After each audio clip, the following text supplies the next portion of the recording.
The folder landed on my desk like he'd been waiting all morning to drop it there. I looked up. My husband was standing across from me in the open office, his hand still flat on top of the folder, and beside him was a woman I'd seen exactly once before, at his company's holiday party, standing a little too close to him near the bar. He didn't say anything at first. He just watched me. Around us, the office kept moving, keyboards clicking, someone laughing on a phone call near the window, the smell of coffee from the break room down the hall. My coworkers were everywhere, and he knew that. He had chosen this. Chosen here, chosen now, chosen an audience. I think you should read that, he said. I already knew what it was. I don't know how. I just did. The way you know sometimes before the words come. I didn't touch the folder. You drove 40 minutes to bring me paperwork, I said. I wanted to make sure you got it. His voice was so even. That was the thing I kept coming back to later, lying awake at 2 in the morning trying to make sense of it. How even his voice was. Like he'd rehearsed it. Like he'd practiced the exact amount of calm that would hurt the most. I opened the folder. Divorce petition. My name on the left side of the page, his on the right. Filed 3 days ago. I closed it. Okay, I said. He blinked. I think he expected something else. Tears, maybe. A raised voice. Something that would let him feel justified. I'd thought about this moment before, not because I saw it coming, but because I was the kind of person who prepared for things.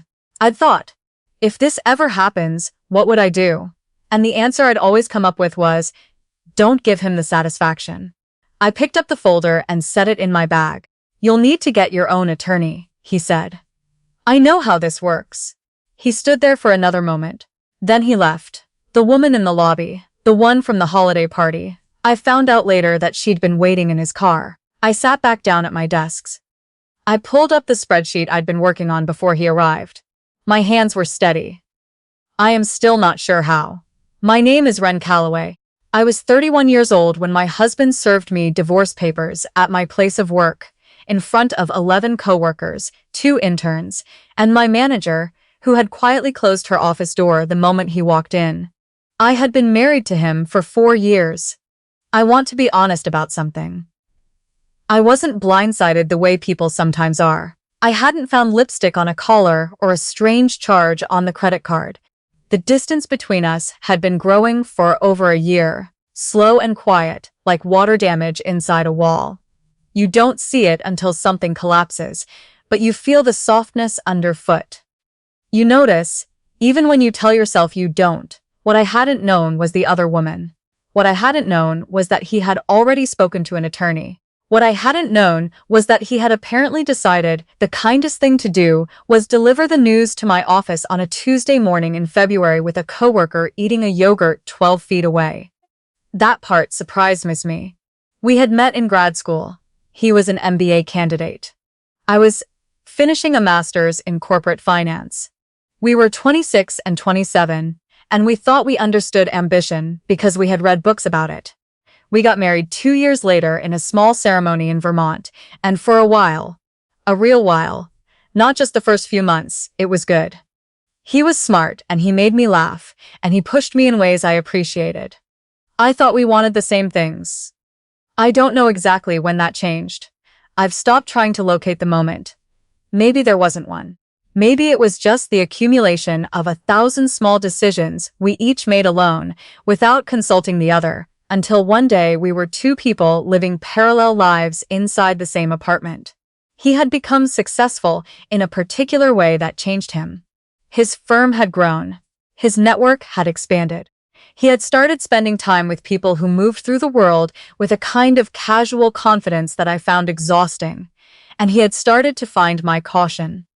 My preference for stability, for planning, for not spending money we hadn't made yet, embarrassing. He never said that directly, but I felt it.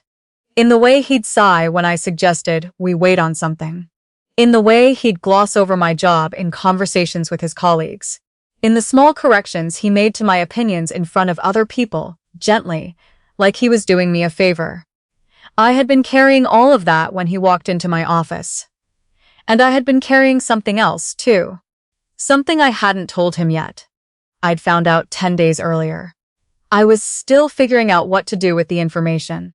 Still sitting with it in the mornings before he woke up, still thinking through it on my lunch breaks, still holding it carefully in both hands like something I wasn't sure I could trust myself not to drop.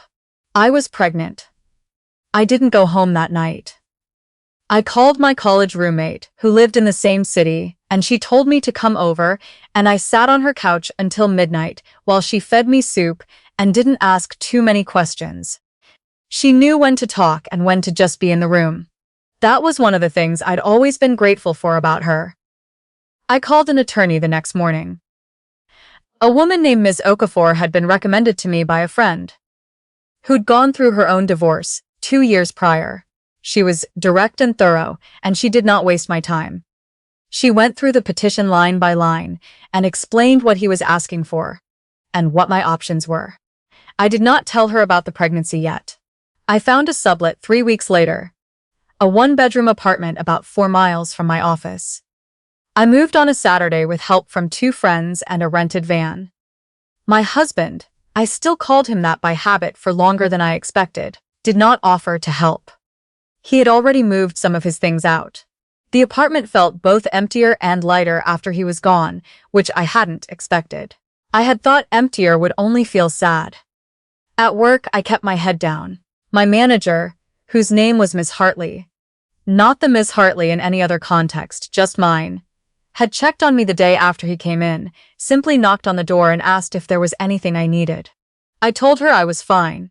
She said okay and left a room temperature bottle of water on my desk, which was such a specific and human thing to do, that I almost cried about it later in the bathroom. I was still carrying the secret. 12 weeks. Then 14. I wore dark blazers. I told myself I was waiting for the right time, though I understood on some level that there was no right time. I would have to tell him eventually. I would have to tell Miss Okafor. I would have to tell my mother, which felt like the most complicated conversation of all. The thing about keeping a secret that big is that it changes the texture of every other conversation you have. You're always somewhere slightly outside of it. Always behind a thin pane of glass, watching yourself talk about ordinary things. The weather, a project deadline, what to order for lunch, while this enormous thing sits inside you. Warm and terrifying and completely untranslatable. I didn't know what I was going to do. That was the truth. I didn't know. The morning everything changed. I was at my desk by 7:30. I'd been coming in early most days. The apartment was quiet in a way that wasn't comfortable yet, and work gave me somewhere to put my attention. At 8:15, I felt it. At first, I thought I'd stood up too quickly. A wave of dizziness, then pressure, then something that was not right. I sat back down. I tried to breathe. The pressure didn't ease. I told my colleague across from me that I needed to step out.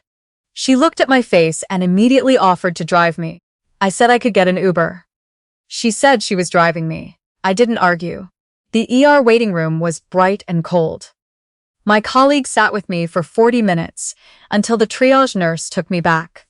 I told my colleague to go. She had a meeting a full day. It wasn't fair to make her wait, and she told me she wasn't leaving until she knew I was okay. I stopped arguing with people that day. It was taking too much energy. They put me in a room in the observation bay. They took blood. They ran an ultrasound. The technician was professional and careful, and did not say much, which is exactly what technicians do when they don't want to tell you something. A doctor came in. She was calm. She explained what she'd seen. She told me the pregnancy was viable, that the baby was fine, that what I was experiencing was a subchorionic hemorrhage. A pocket of blood that had formed beside the placenta. Not uncommon, she said. Not necessarily dangerous. But something to monitor. I would need to rest. I would need to follow up with an OB within the week. She asked if there was someone they should contact. I said my husband's name before I thought about it. 4 years of marriage. It was still automatic. She wrote it down. Then she paused. Is there a different contact you'd prefer? She asked. No, I said. No, he's fine. She nodded and left. What happened next, I only learned about in pieces over the following days. A nurse named Ms. Okonkwo had gone to enter my information into the system. Standard intake process, TUS. Emergency contact. patient file. She had looked up my name and found my file from a routine checkup I'd had there about 8 months prior. But there was a second match. A flag. Not on my medical file. On my name itself, linked through an administrative record that I hadn't put there and wouldn't have known to put there. A record that had been filed, not by me, but by a law firm in New York. Specifically, the estate division of a firm that handled the affairs of my grandmother's side of the family. My grandmother had died 14 months earlier. Her name was Wren, same as mine. She had named me after herself, which I had always considered both an honor and a logistical inconvenience. We had been close in a way that's hard to describe to people who didn't have that kind of relationship with a grandparent. She was sharp and funny, and she had opinions about everything, and she didn't soften them for anyone. I had spent summers with her growing up. She taught me to drive in a parking lot in Pasadena. She was the one who told me, when I was 16 and upset about something I've since forgotten, that people who can't be alone are dangerous to love. I had loved her very much. What I had not known, what she had never told me, not once in 31 years, was what she had been building. My grandmother had started a small textile importing business in 1987. I knew that much. She had mentioned it occasionally, in passing, the way you mention something that used to matter, but doesn't anymore. I had assumed it had closed or sold when she retired. I had not known that it hadn't sold, it had grown. Quietly, methodically, over 3 decades, under management she had put in place while she stepped back from the day-to-day. I had not known she had invested the profits into real estate and then into a small portfolio of commercial holdings across California and Nevada. I had not known she had structured all of it. The business, the real estate, the holdings, everything inside a trust. A trust that had named me as the sole beneficiary. The flag in the hospital system was not a medical flag. It was a notification filed by the law firm, placed across financial and legal databases, so that if my name appeared anywhere, in a hospital system, in a court filing, in a public record, the estate's executor would be alerted. It was, my grandmother's attorney later explained to me, her way of making sure I was found before anyone else found me first. She had known she was sick for a longer time than she let on. She had been planning for it. The estate was valued at a little over $41 million. I didn't know any of this when my husband walked through the door of my hospital room at 11:15 that morning. He looked uncomfortable. He looked, honestly, like a man who had been told to come and wasn't sure why he'd agreed to it. He stood near the door, hands in his coat pockets, and looked at the monitors and the IV line and then at me. "Are you okay?" he said. "I'm fine," I said. "The baby is fine." He went very still. "The baby," he said. "I'm 16 weeks, I said. "I was going to tell you." He said nothing for a long moment. He looked at the floor. He looked at the window. He looked everywhere except at me. And I watched him do the math in his head. The weeks. The timing. The petition he had already filed. The woman in his car. "I didn't know," he said. "I know you didn't." "Why didn't you?" "I was figuring it out," I said. I was still figuring it out. There was a knock at the door. A woman I didn't recognize stepped into the room. She was in her 50s in a dark blazer, and she carried a leather portfolio. She introduced herself as the representative of a law firm in New York. She said my grandmother's name. She said she had been looking for me for several months and had been notified that morning through the administrative flag. My husband looked at her. She looked at me. "Mrs. Calloway," she said, "I apologize for the timing. I understand this is not a simple moment, but there are some things you need to know," she told me. Not everything, not in that room, but enough. The trust, the value. My grandmother's instructions, the fact that it had already been transferred, already active, waiting for me to be found. The room was quiet. My husband said, "I'm sorry, how much?" The attorney looked at him once. Then she looked back at me. "Would you like me to continue?" she asked. "Yes," I said. She continued. "He stayed in the hospital for another hour. He sat in the chair near the window and he said very little, and I could see him thinking. I had spent 4 years learning to read the way he thought. The calculation behind the eyes, the small adjustments to posture when he was reconsidering something. At one point he said, "Ren, we should talk about the petition." I looked at him. "I think we moved too fast," he said. I think I wasn't in a good place. I made a decision that I'm not sure was right. I let him finish. "I know things have been hard," he said. "But this changes things. With the baby, with everything. I think we owe it to ourselves to try." I said, "You brought those papers to my office." "I know. In front of my coworkers." He nodded. He looked like he was trying to find the right expression and couldn't locate it. "I know," he said again. "That was wrong. I was wrong. I'm asking you to give me a chance to be different." I thought about what my grandmother had told me when I was 16. I had been upset about a boy, actually. Not the kind of boy worth being upset about, in retrospect. She had been driving, one hand on the wheel, not looking at me. She said, "People who can't be alone are dangerous to love. They'll do anything not to feel it. Including stay."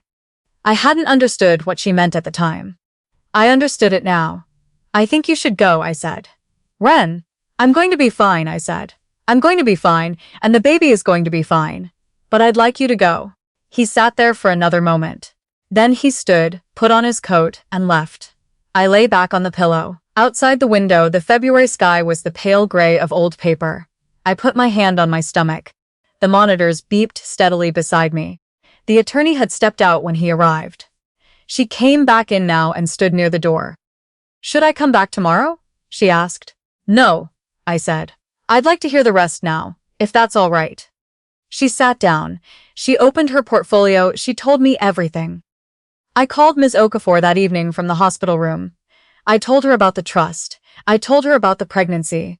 I told her what my husband had said when he came in and what I had said back. She was quiet for a moment. Then she said, "Good. That was all." Just good. The divorce was finalized 7 months later. He did not contest it in the end. The woman from the holiday party had already moved on. I heard this through a mutual contact without asking. Once the petition had been filed and the timeline had settled, and the reality of things had become clear, she had apparently decided the situation was not what she'd signed on for. I thought about that for a few days, and then I stopped thinking about it. I moved to a larger apartment in April, in a neighborhood I had always liked but told myself was out of reach. It had a second bedroom. I painted it a pale green. I put a rocking chair in the corner that had belonged to my grandmother. It had been in her house in Pasadena for as long as I could remember, a wooden one with a cushion she'd recovered herself at some point, in a blue and cream stripe. I gave birth in June. A daughter. I named her Ren. I know. Same name, 3 generations. It is a logistical inconvenience, and I do not care at all. She is, at the moment of my writing this, 8 months old. She is loud and curious, and she has my grandmother's way of looking at you. When you say something she finds questionable. It is a very specific look. I already know it by heart. The trust is being managed via a firm my grandmother's attorney recommended. I am not spending $41 million. I am not sure I know how to spend $41 million. Mostly I am paying attention. I am learning. I am asking questions and taking my time and not making decisions until I understand what I'm deciding. My grandmother did it for 30 years before I got here. I figure I owe it to her to do it right. My ex-husband sent a card when the baby was born. A card, not a call. I read it and put it in a drawer and haven't thought much about it since. He is not a bad person, I don't think. He is just a person who could not see what was in front of him. That's its own kind of sad. I don't carry it for him. What I carry is this. The memory of my grandmother's voice in that parking lot in Pasadena, teaching me to parallel park, and talking to me about life like I was worth talking to. The way she used to make coffee too strong, and not apologize for it. The fact that she spent 30 years quietly building something she intended for me all along, without telling me, without asking for thanks in advance, without needing me to know. She left it to me the same way she had always treated me. Like she already knew what I was capable of. Like she had never had any doubt. I think about that on the hard days. There are still hard days. Single motherhood, even with resources, is not a thing you do without hard days. I am still figuring out who I am on the other side of all of this. I am still in the middle of it. But I know what my grandmother knew. He didn't lose me because I changed. He lost me because he looked at everything I was and decided it wasn't enough, and then the world showed him, very plainly, what he had been looking at. He just hadn't known how to see it.